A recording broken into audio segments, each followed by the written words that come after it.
and welcome to Florida Focus. I'm Kaylee Cottrell. And I'm Diana Halloum. 2.5 million Florida workers will get a potentially life-changing raise.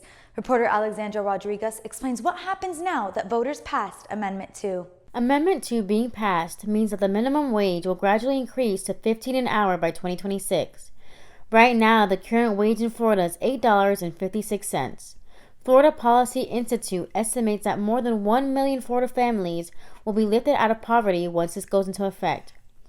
Joseph Gorg is a 60-year-old minimum wage worker at the Orlando airport. He works overtime but still struggles to make ends meet.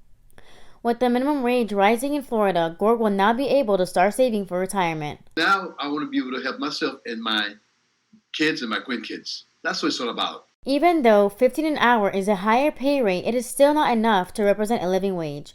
In Hillsborough County, a single adult will need to earn about $18 an hour to afford the basics. And I would like to buy my 2 grandkids a gift. And I said, unfortunately, I cannot do that right now because I'm getting starvation wage. And that's disheartening. Florida will be the 8th state to raise minimum wage to $15 an hour. Reporting for Florida Focus, I'm Alexandra Rodriguez. Hundreds of teachers in Hillsborough County may not lose their jobs anymore after this week's school board election. Pro-Teachers Union's candidates just won a majority on the board.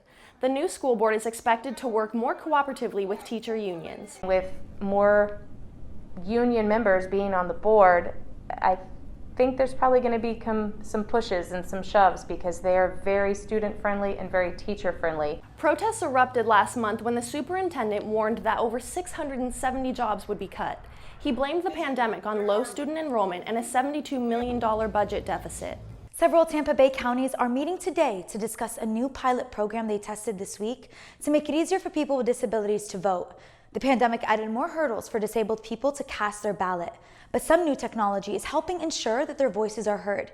This year, 5 Florida counties tested a new system that lets people with disabilities fill out a ballot on their own home computer.